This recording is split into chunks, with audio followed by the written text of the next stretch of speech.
Which punishment, either real or imagined, sounds light or not a big deal at first, but is actually horrific to experience. Being forced to keep your arms up all the time.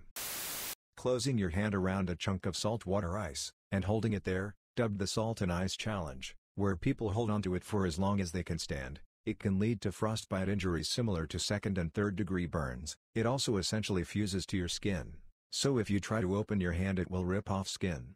You need to use warm water to detach it. I did this about 20 years ago, before it was a thing on social media. It sucks. Goat licking. In medieval times you would get your feet strapped between two wooden boards and they'd be sprinkled in salt, or similar, so animals, mainly goats, would lick them. Seems like it'd tickle at first but they won't stop licking. Apparently they lick flesh off until they hit bones.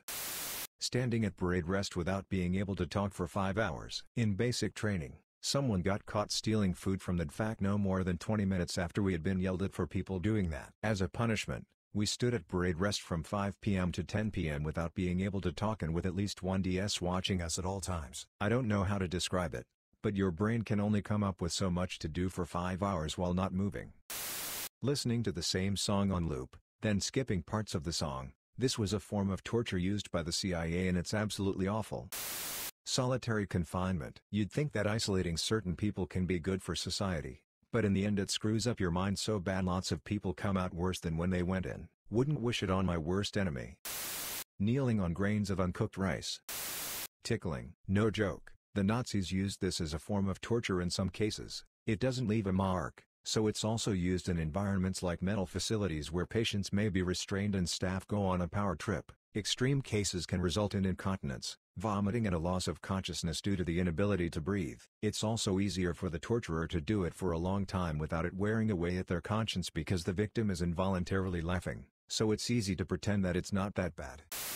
Getting away with a crime by pleading insanity. Instead of a definite custodial sentence you get an indefinite custodial sentence.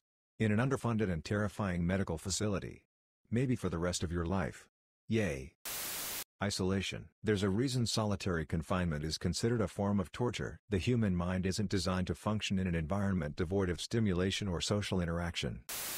Painting rocks. A couple of guys in my 8 unit got in trouble. The sadistic drill sergeant tried being creative with an approved punishment which was painting rocks. As dumb as a punishment it is, the sadistic side was that this training unit was in southern Arizona during peak summer temperatures. The rocks were literally hot enough to fry an egg on and both privates' hands ended up being covered with second-degree burns. The drill sergeant faced pretty heavy administrative action. I don't recall exactly what, but it probably one of the most severe I had ever heard a drill sergeant receive.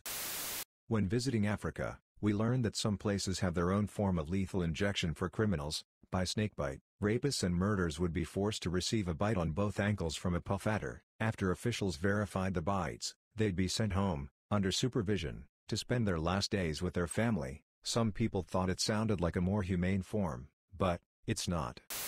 Chinese water drop torture. Victims were strapped down so that they could not move, and cold or warm water was then dripped slowly onto a small area of the body, usually the forehead. The forehead was found to be the most suitable point for this form of torture because of its sensitivity. Prisoners could see each drop coming, and after long durations were gradually driven frantic as a perceived hollow would form in the center of the forehead.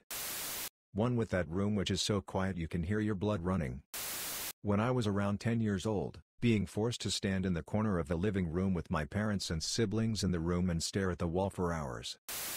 I'm stretching the definition of light here by a long way. But when I heard of death by 1,000 cuts I thought I would be someone giving you a bunch of cuts until you bleed out. Painful, bit extreme, but the reality is so much worse. Turns out cuts is a bit of a mistranslation, and it should really be slices. The executioner slices big chunks off your body systematically, up to muscles and whole limbs, with the aim of keeping you alive as long as possible. There are a handful of pictures of the process being done which are just about the most horrific thing I've ever seen.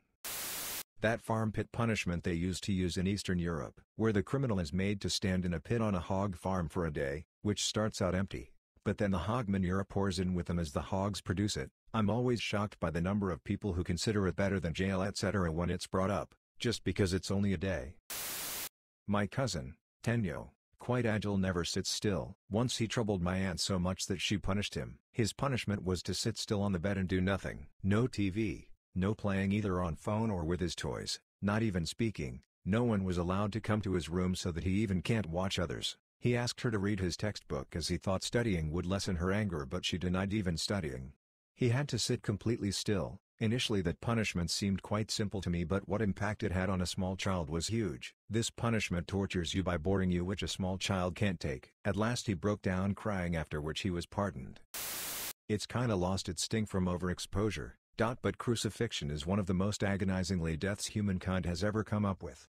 Just the muscle cramps alone from staying in one position for hours is enough to put it in the running. And the constant near strangulation competing with the pain from the nails is probably the main draw.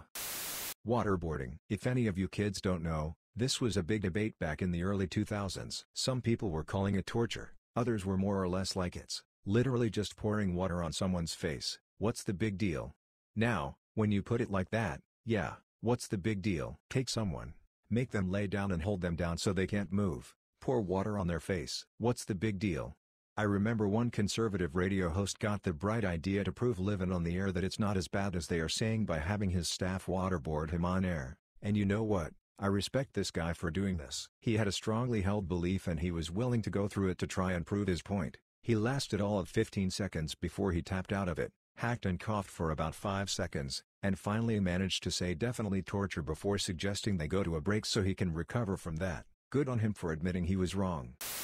Time. People underestimate the impact of duration of a sentence. In the US, it's not uncommon to hear in the news that someone received a 1-year sentence for such and such crime and thinking, wow, that's so short, they'll be out in no time. The numbers just seem so abstracted we forget just how vast even a single year is. Even for minor offenses, something like 30 days can be quite large. Imagine the impact on a person for having their life interrupted for an entire month. That will cost most people their jobs. Sentence durations are pretty arbitrary and many of them are just the way they are because historically that is the duration that was expected. Any changes are relatively minor. The truth is that modern sentences in the US are among the longest in the world and disproportionately large.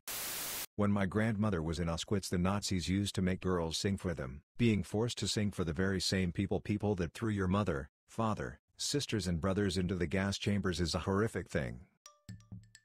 Thanks for listening. Subscribe for more daily videos.